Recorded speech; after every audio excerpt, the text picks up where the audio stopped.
Hi guys, this is Dan from Magic Pachinko with another short video on a vintage pachinko machine.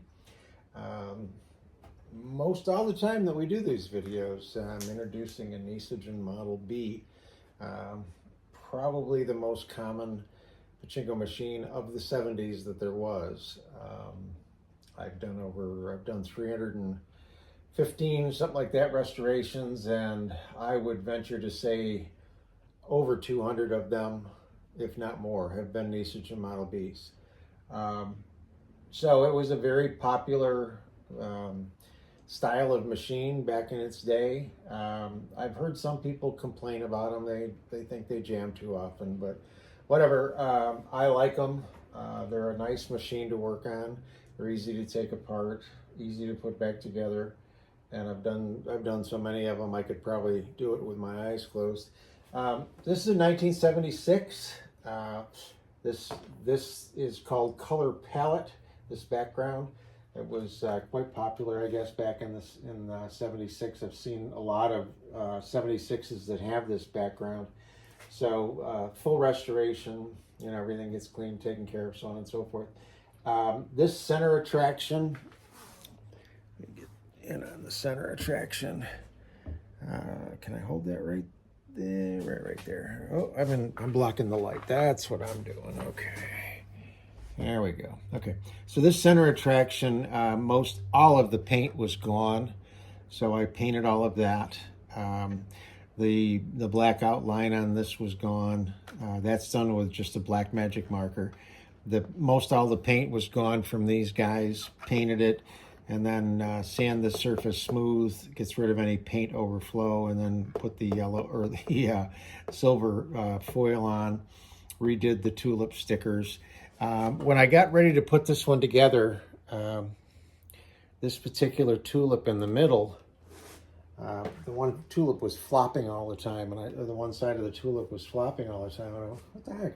Then I remembered when I first put this thing up on a bench, I heard something fall out. And actually what it was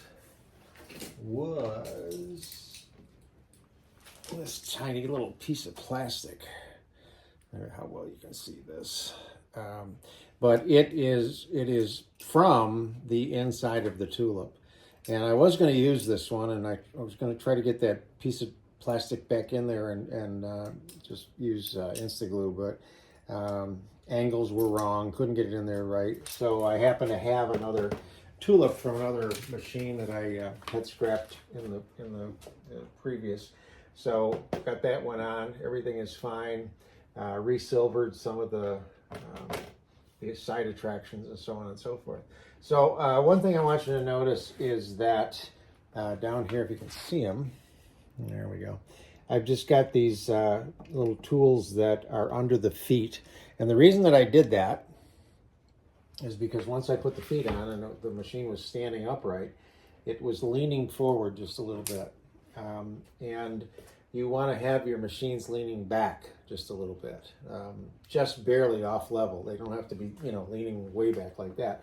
But you don't want them leaning forward, because then the balls tend to stay against the plexiglass. You want the balls rolling on your background, your play field. So when you do get this in your home and you get it set up, if need be, you can always put some sort of spacers underneath the feet and get it to lean back just a little bit. So, okay, now we go into the setup part for the new owner. When you get your machine, you will have a power supply. You're going to just take that and plug it in somewhere. And then on the back side of the machine, there is a pigtail, and you're going to plug the power supply into the pigtail. And notice that the ball out light comes on. So this is the ball out light.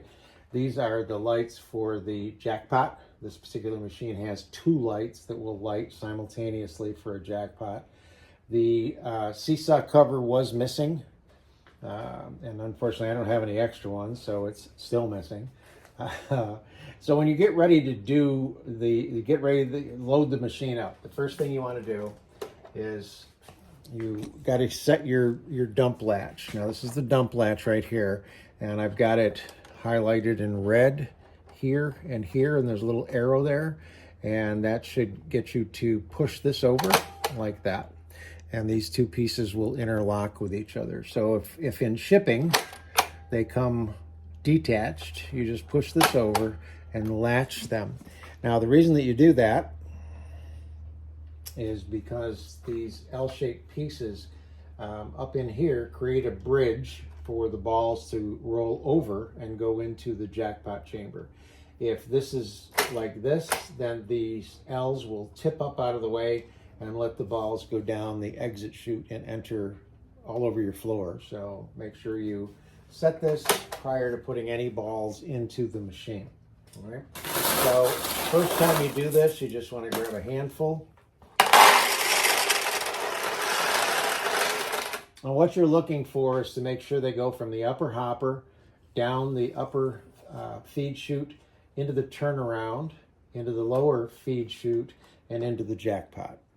And once they get to the bottom of the jackpot, that's where they stop, and then they'll start to back up through the system.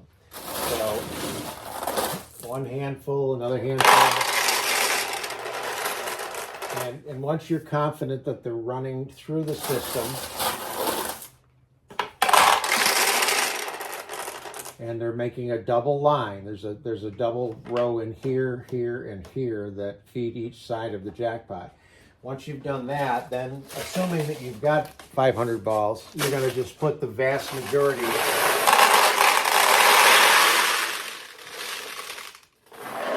of them up here. You want to fill this hopper right up. So you really only need a handful of balls to get the machine started. So you keep these. We're going to put these in front. You do need something like this to catch the losing balls that'll exit here and the winning balls that'll exit here. That was the design of these machines. The balls just fell out of the machines and ran down a ramp to a collection point. So you do need something that'll catch the balls. The last thing you want to do is make sure that the seesaw is set. And the seesaw, this is the seesaw here. The white piece is the seesaw. It needs to be on an angle like this rather than an angle like that. You want the right end up. So if it's down like that, if the cover was on, there's a rod under here you just push up. With the no cover, you can just reach in and move this thing, but you want to make sure it's up and not down. So what happens when a pachinko machine pays out is that any of the balls that come through the tulips or the pay pockets, the center attractions, whatever, they come into the machine and they drop to a ramp. There's a ramp that goes right across here, and they run down the ramp and they go inside this end of the seesaw. The weight of the ball then tips the seesaw down. The ball rolls out over to here. It lands on the end of the jackpot arm, which is right here, and the weight of that ball pushes the jackpot arm down. The paper clip, this is the paper clip right here, this wire, momentarily holds the ball there. In the meantime, this arm is connected to this arm, this connected over across here. It will open up the bottom of the jackpot chamber and let the winning 14 balls go out the front. Once it opens, then the paper clip will lift. It will allow the winning ball to drop out. It will allow the jackpot arm to come back up to its starting position. It closes the bottom, opens the top, and lets 14 more in, and then it all resets. And it will also reset the seesaw. So if you're playing and you get a win, but it doesn't pay out, you need to stop and come back here and look at your seesaw and look to see if there's any balls in this vertical chamber right here.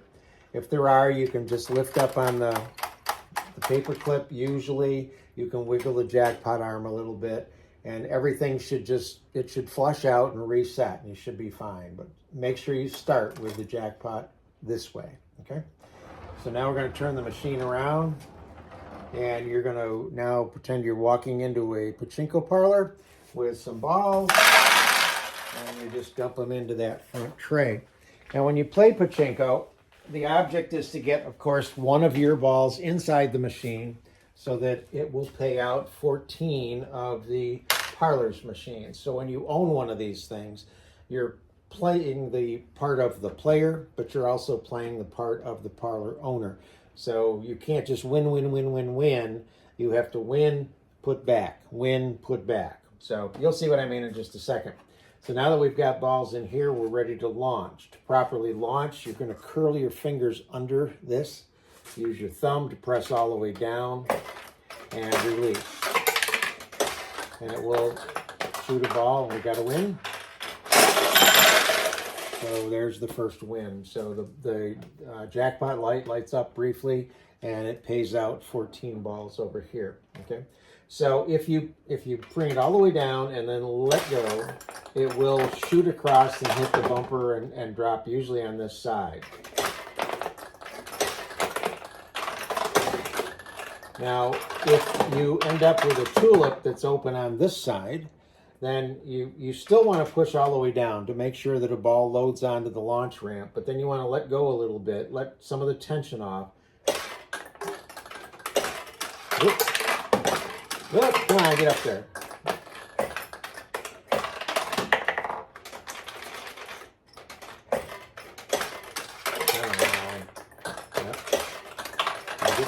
There we go.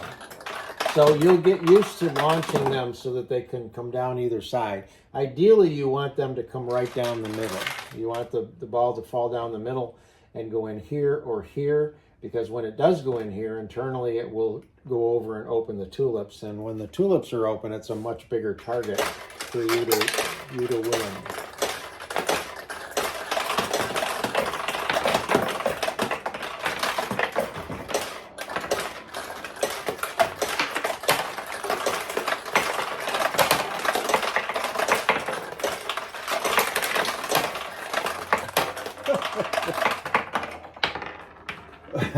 Earlier, the reason the balls are going all over the place is that little shoe box slipped. Earlier, I had this thing winning almost every shot. Now I can't get it to win to save my life.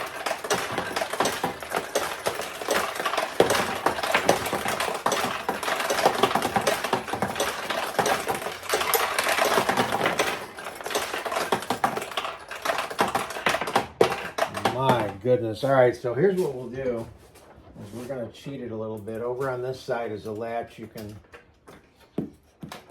lift up on. Oh, it's way up here. Okay. Lift up on, it'll open up the chrome door. So what I want you to do is watch the tulips so that when you go into one of these attractions, it will open the tulip. If you go in on this side, it will open this tulip. When the tulips are open, it's a much larger target. Now, if the ball drops into the center attraction, it's kind of cool.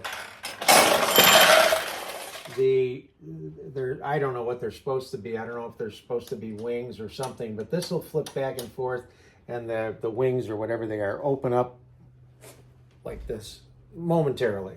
And you can see it if I put it in like this. Yeah, they open. And back behind them is like a sunset. So now that we've got the tulips open, you'll get more wins because you've got bigger targets to shoot for. So.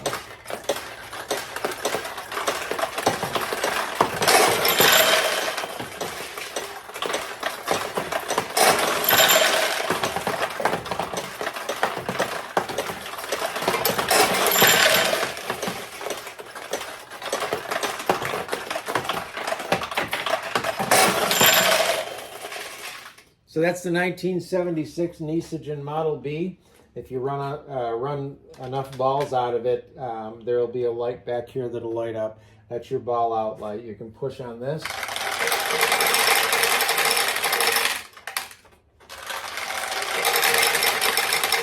And then just scoop these out and go right up over the top and put them in the upper hopper. So again, 1976 Nishijin Model B.